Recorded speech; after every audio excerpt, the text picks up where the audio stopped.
Thank you for joining us today. My name is Carlos Vasquez, doctoral candidate in psychology and the host of Circle of Insight, where we discuss the topics that you have chosen with leading experts.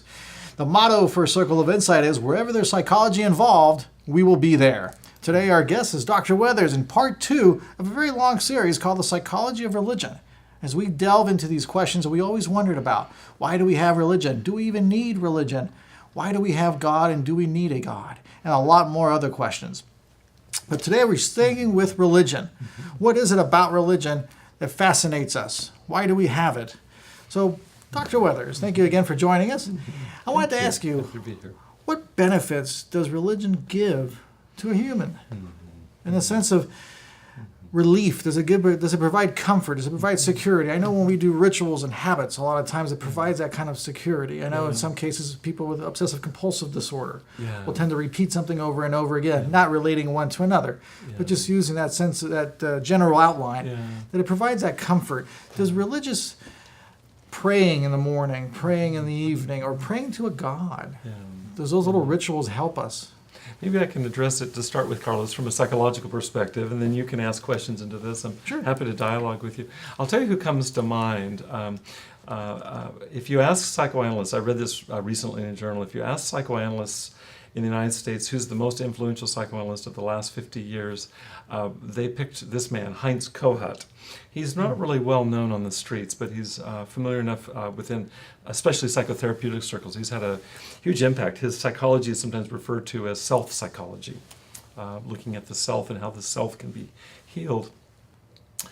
And I want to apply Heinz Kohut to this question. Heinz Kohut said that our relationships, and I think that can include our relationship to God, or more largely our relationship to spirituality, including spiritual practices, which is what your question's asking about in terms of ritual, that they can provide different functions that help us to stay glued together. That's pretty close to Kohut's language. Ways of, he called it self-cohesion, ways of being a single unit of integrity. And I'll name 3, and then we can unpack these together if you'd like to, or if you have further questions. Is that I think all 3 of these pertain, is that one of the purposes or focuses from a psychological perspective of religious ritual, religious practice, and by this I mean devotional practice, including prayer, going to church, singing hymns, spiritual journaling, meditation, whatever you might include as being Bible study groups, all of that, that one of the functions that serves from a psychological perspective is what Kohut referred to as idealization. By the way, none of these are pejorative. These are all meant to be positive. Is that what greater ideal is there for me to pattern my life after than the very highest I can imagine? In spirituality, spiritual traditions are the repository of that. As we mentioned in our previous episode, that Maslow referred to self-transcendence. Is there something in us that wants to transcend ourselves? And in fact, he would suggest that there's no end to that every day we really recreate ourselves, that we transcend yesterday's self, if we're on a path towards growth. And so religious traditions, spiritual practice provide an avenue for reaching for our ideals. And so you'd call this, from a Kohut's perspective, the idealizing or idealization function of religion. And again, this isn't meant to be critical at all. It's to embrace the very best of religion. That's just one. There's 2 others. The second one that comes to mind, I have to think about this for a second. The second one that comes to mind is what he referred to as twinship. And this would be, if you and I are brothers in spiritual practice, and I can share with you, and if God is my best friend, is that this would serve what Kohut would refer to as the twinship or alter ego function, is that I'm better for being connected to you. It relates a little bit to what we talked about in the first conversation when we were referring to belongingness needs and Abraham Maslow's view that those needs to connect or to attach is what psychology calls it nowadays, that those needs are fundamental. And religion and religious ritual and practice provides that. My prayer links me to God. My Bible study and my devotionals, my going to church links me to you as my brother or as my sister.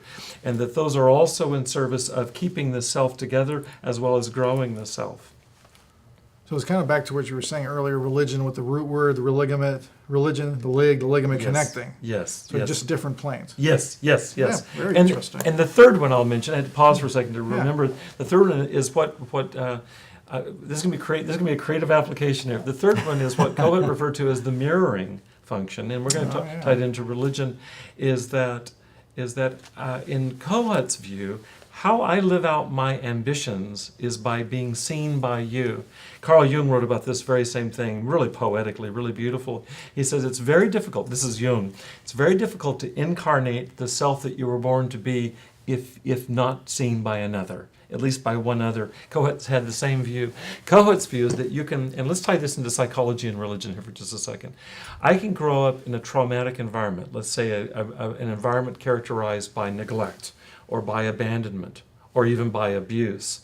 And Kohut's view is if you can have just one or two people that really see you, in the Eastern traditions they say they see your face, your original face, before you were even born. That kind of deep level knowing. And you've had this experience where somebody, how does that person know me in and out so much? Well, imagine if you apply that not only to your fellow congregants in a religious tradition, but apply that to God. There's no one that knows me better than God. There's no one with whom I experience more intimacy than God. There's no one who I know knows me and claims me and forgives me than God. In fact, God's forgiveness becomes my own forgiveness. You begin to get that mirroring function of, I've got that with God, I've got that with my fellow churchgoers or temple goers. And so it's a third function, it seems like to me, of religious rituals. So idealization, twinship, and mirroring would be three aspects. I realize I'm looking from a psychological perspective, but you can see how all of those inform, and then they manifest, and you referenced this earlier with Newberg, they manifest in terms of all kinds of indices of physical health. I'll mention one article, because I'd love for you all to read this. if there's a good article for you to read in the last few years, it's written by a fellow Irvinian. Dr. Roger Walsh teaches at the University of California at Irvine, and wrote an article just in the last few years. It was published in the American Psychologist, which is the premier journal of psychology in the United States. It's published by the American Psychological Association. It's their flagship journal. And his article is Therapeutic Lifestyles. That's pretty close to the title. Roger Walsh, W-A-L-S-H. And what Roger Walsh discusses there is he looks at about 10 different factors that correlate with healthy lifestyle that psychology tends to ignore. And one of those is what we're talking about during this series, which is religion, faith, spirituality, religious practice, including all the things that we've talked about, is that by all indices, and we're talking medical as well as psychological indices of physical and emotional health, all of those are improved by healthy religion. And we may talk later about less healthy manifestations of religion. I was going to get to that. But healthy spirituality serves us really mind and body as well as spirit. And this article is the most recent. Basically what it does in the article, you don't get published in the American Psychologist unless you've done your homework. So he just cites one article after another, and these are all refereed journals, empirical research looking at indirect indicators of health that are directly tied to spiritual practice. So that's a start. There's a lot of physiological benefits. Yes. We read that. Yeah. I know prayer has been shown to reduce blood pressure, has been shown to help with cardiovascular disease, has been shown to reduce stress levels, cortisol levels, all sorts of wonderful things that prayer can do, and meditation, and of course attending church. Let me mention something, if I can just dive in about meditation. I had the opportunity 2 years ago to go twice to the University of Wisconsin Medical School and meet with the people there that are studying under Richard Davidson. There's 3 centers in the United States right now that are studying the effects of spiritual practice, specifically mindfulness meditation, on these physical indices of health.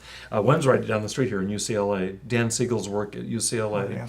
At Harvard, you have John Kabat-Zinn, and at University of Wisconsin at Madison, you have Richard Davidson. He came from Harvard, and they're hooking people up to brain scans. They're doing longitudinal studies looking at the effects of long-term practice, specifically of mindfulness meditation, which is Interestingly, it's not a. It can be you can have a secular version of it. It's rooted in different meditative traditions, but it doesn't require for you to be a Christian or a Buddhist or a Jew. But these practices, which are picked up across all spiritual traditions, are now being picked up by academics. This last year, Have It at Home. Time magazine on the cover, the mindfulness revolution, and it was a citation of all this research that's coming out of these different centers. Again, really supporting what you just said, is that this stuff is good for us. It really is. But we're not going to say an opinion on this yet. We're going to move on. Religion sometimes seems to attract people. And let me see if I can phrase this correct. Some people look for more structure. Some people look for less structure. Right.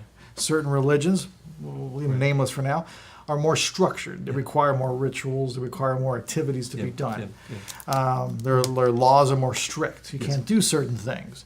Other religions are more liberal. Do you think some of these religions attract personalities? So in other words, what I'm looking at is, are we choosing the religion? Or is the religion choosing us? Can you say a little bit more? I love that last thing. That's that last religion. How would religious choose us versus us choosing them? Sometimes certain religions have certain characteristics, and they'll look for people.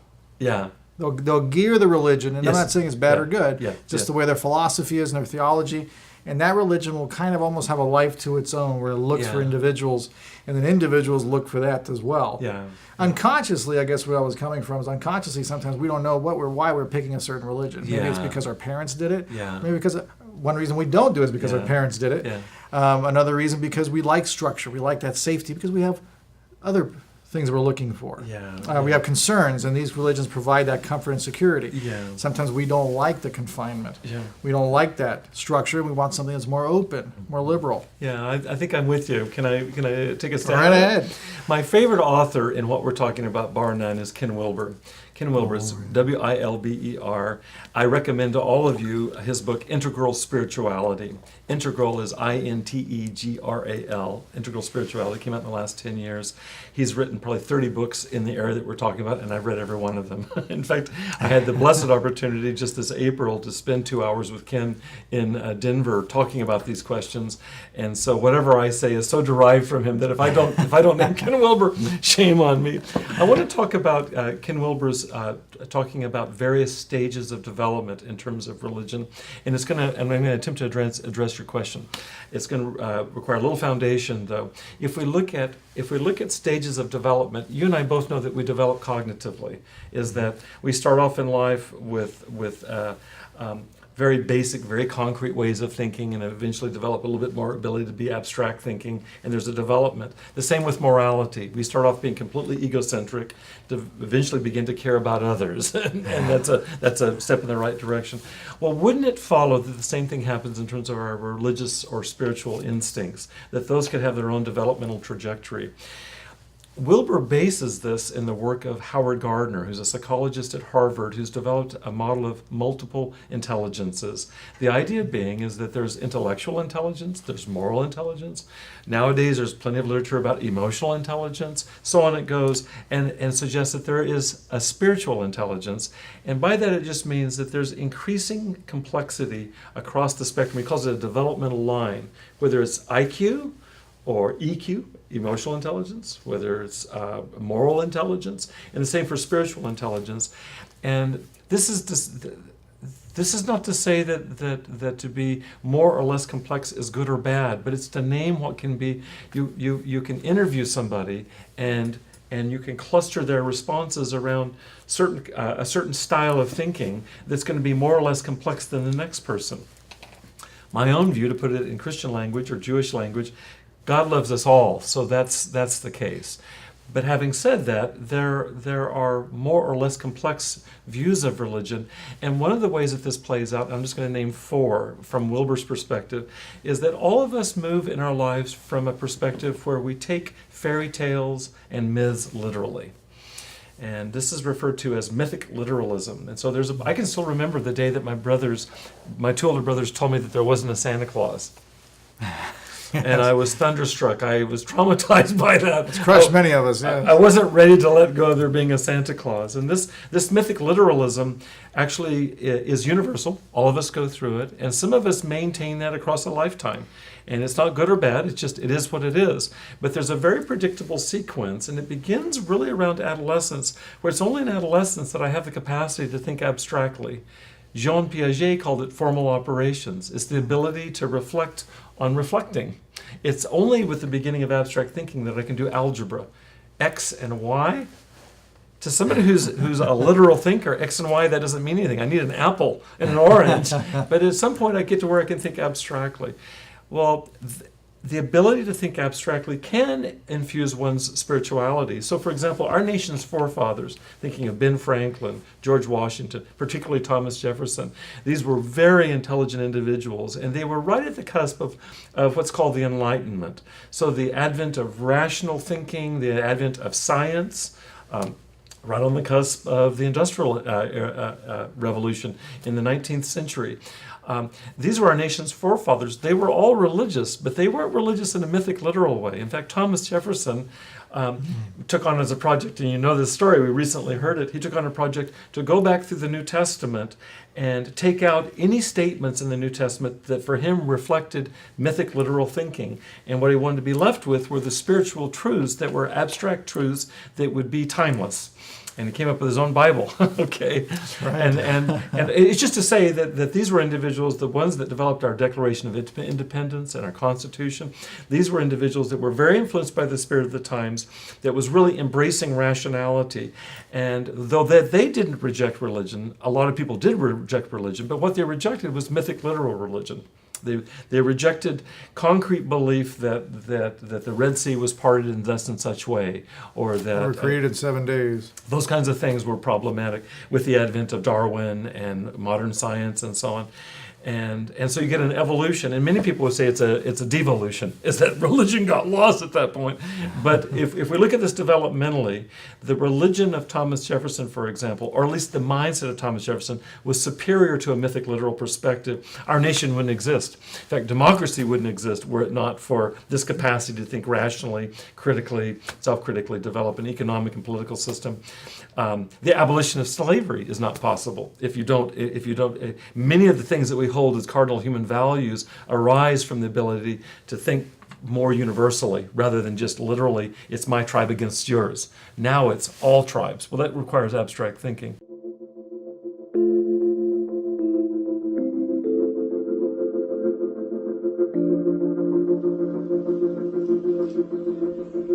Hi, welcome to Adelante. This is Adelante Recovery, and my name is Yvette Kuglin, and I'm part of the staff. Adelante Recovery Center has helped people in dual diagnosis for 5 years. We accept most PPO insurances and provide luxury accommodations and 24-hour support. To speak with an admissions counselor, call 1-888-242-4450. A lot of time we don't even know what's wrong with us, and sometimes we need to get away to figure that out. So if you want to go for a little retreat out in Corona Del Mar, which is a confidential location, we're here to help. So we're only a phone call away. Thank you. Are you with me so far? Yes, yeah. Okay. And I hope you guys are too. Stay down. And I'll just mention one other move, and then we'll wrap back to your question here. In terms of what draws us into religion, is that there's another evolution in thinking, and this is really characterized by the 20th century. You see examples of it, for example, in the civil rights era. I'll just pick that as one example, where there's the first time in history that we're beginning to look at multiple perspectives. It's the rise of multicultural thinking. That's a relatively recent phenomenon, where we begin to look at multiple perspectives and hold value for all of them. In other words, it's not my rationality is better than your mythic literalism, and it's not that my being Guatemalan is better than your being Salvadorian. It's that there's value in all of our perspectives, and how do we get our arms around all of that? Shorthand for that is pluralism. And so you have a move in religion from mythic literalism to rational science, to pluralistic multiculturalism. And so then I have to ask you, which religion are we talking about? Now, depending on where you are, where I am, there's a certain period of my life with a certain style of religion, and I'll say Mythic literalism was vastly appealing to me. And I'm very, very grateful for that. There came a crisis for me in and around my education and so on, where I began to be exposed to more and more divergent cultures, divergent religion. I was a religious studies major, began studying more and more perspectives on religion, and I could either reject that as being, that doesn't fit with my mythic literal religion, or I need to take a step to another level. And honestly, it was a crisis for me because most people don't experience that step as being pleasurable. When my brothers told me that Santa didn't exist, I was devastated. When I woke up one day, so to speak, and realized that my former religion no longer contained me, I was devastated. But thankfully, what comes in its place is a religion that can be actually, I believe, more embracing, can honor increasing cognitive complexity, and doesn't require for me to ditch God. It probably requires for me to move beyond a certain view of God, but that's very different than ditching God. Do you understand what I'm saying? Yeah. And so on it goes. And in more recent years, probably what would look like pluralism in terms of an embrace of many world traditions, for example, around religion. This isn't for everybody. It's not to be imposed, but it's to say that what religion moves you is going to have to match your psyche. It's going to have to match your intellect. It's going to have to match your moral intelligence. It's going to have to match the way that you're wired. You'll be drawn to that and not to another one.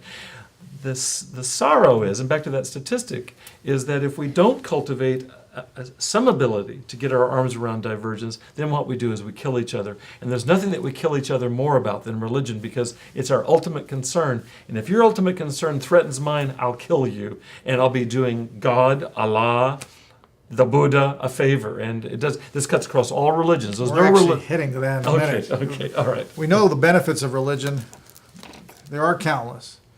And we have individuals who will be on the show in the future who will challenge that, which is fine. That's what the show is all about. It's to learn about the different views. We do have some of them. But a lot of studies have shown believing in having a religion can benefit many things. It can benefit physiologically, can benefit us psychologically, helps us connect with other people, help us have a better perception sometimes of our world and our life, because it does change our perceptions. Yeah. Every religion changes how we view our life, how we process and interpret information. Now, with that said, let's look at some of the bad things religion can do. That's usually what the news talks about. 70% of the news is always negative. And we try to do a little reverse, but for now, Dr. Willis just hit on it. Yeah. Religion can be a major motivator for very terrible things, such as killing other people in the name of God or in the name of religion. Yeah. Now, you were saying it's more of an existential threat. Yes. In regards to why they do that. Yeah. I'll tell you a really good resource that I'd recommend to others. I read it a number of years ago. I taught a course on religion back at the University of New Hampshire, and I used this textbook. It was really well received. It's written by Karen Armstrong, and the book is called The Battle for God. And it's a study of the three great monotheisms, Judaism, Christianity, and Islam, and looks at the rising of fundamentalism within these traditions, which is relatively a recent phenomenon, and then what it's led to, and what we see nowadays all across the news. And how she gives a rationale, and it's really well thought out. It's very accessible of how deeply religion goes for each one of us, and how it's connected to our ethnicity, how it's connected to our pocketbook, how it's connected to our identity. And when that's threatened, you talked about existential, when that's threatened, the deepest level of my existence are threatened, and I'll lash out. I'll do whatever I can to remove the problem, to eradicate the problem.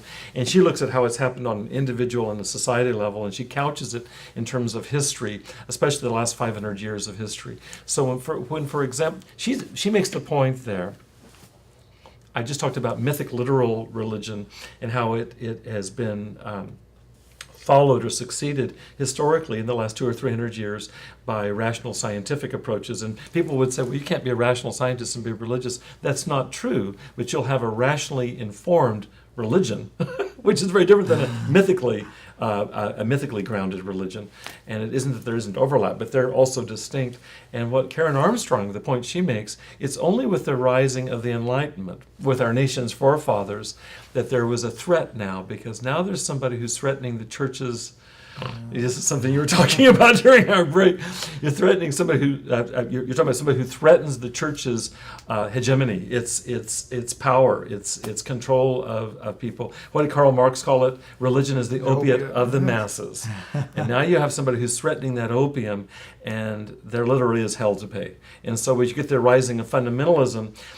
And I want to touch on a piece here, and I'm not sure I'll be able to articulate it well, but I've been thinking about it recently, is the good news and the bad news. The good news of modernism, that's another way to think about the rational rising of rationality and science and so on. This would be modernism as opposed to traditional ways of thinking. The good news about modernism is that it, for the first time, helps us to free our slaves, empower our women and our children, those of different races, those of different cultural backgrounds, and so on. That wasn't possible before modernism. There's no pre-modern culture that was able to do that. It was only with the rise of modernism. It happened in France, England, the United States, and so on, and continues to kind of ramify across the globe. That's the good news of modernism. But that isn't what fundamentalists, which are basically pre-modern or traditional religious people, that isn't what they're angry about. What they're angry about is the threat to spirituality. And the sad part is that a lot of modernism did throw the baby out with the bathwater, and I'd be naive to ignore that. It's one step from doing what one author calls demythologizing, for example, religion. We're going to take the myth out of religion. It's one small step from that to let's just throw God out. Let's throw transcendence out. And when you've done that, you're going to get a lot of people really angry at you, not least of which are the organized religious people. And so you have a fundamentalist reaction, what Karen Armstrong says. You have a fundamentalist reaction to modernism, and from there you have the conflicts that have carried us through the present moment. Is you have the religious, the fundamentalist right, let's say, wanting to take out the irreligious, want to take out the World Trade Center because it symbolizes secular disavowal of any kind of spiritual foundation. And there's no way that's justifiable. There's no way that that's justifiable. But if we want to understand the psychology, particularly the mass psychology of it, that's a way in that direction. I think Karen Armstrong does a wonderful job of elucidating that. But there you get a sense of, if I can say it, the evil manifestation of religion. It won't do to write that off. What's the motivation? Well, the motivation, among other things, and it's complicated, but the motivation is that the modern world has lost its soul.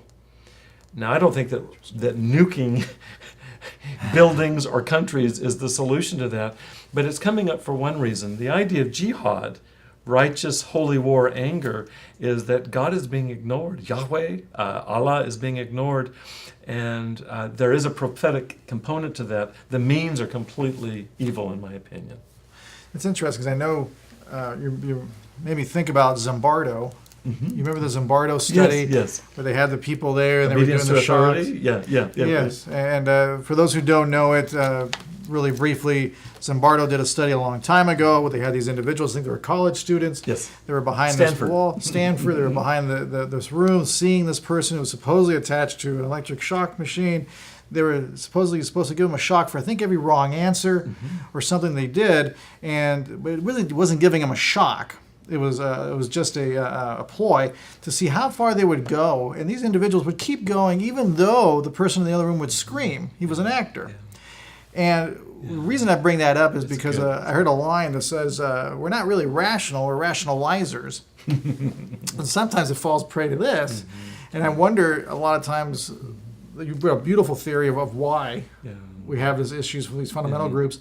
And it seems like a lot of them are rationalizing what they're doing. Yeah. If you think about what we talked about today, but also in our previous session, where it is that religion holds us together, is that it's one slight step from religion holding me together, having that threatened, to my rationalizing, doing the most atrocious things to you imaginable. Look at what happened in Nazi Germany. Look what's happening around the world right now in terms of how it is that, sadly, transcendent religion is being commandeered or hijacked in order for me to hold myself together, to feel special, to feel worthwhile. I feel fully justified in killing you. And so I like the idea of, I don't like it, but I think it's a good word for it. The idea that we can use our religion to rationalize anything, and we can justify it. We can justify doing the most atrocious things. That study is a great study because it looks at obedience to authority. My very first course in undergraduate in psychology, we viewed that, the video of that, without explanation. So we had no idea that they weren't being shocked. I went home that day. The professor didn't explain it to us. This is a day that you could do that. I went home that day, my first class in psychology, social psychology, completely traumatized, thinking, what have I gotten myself into?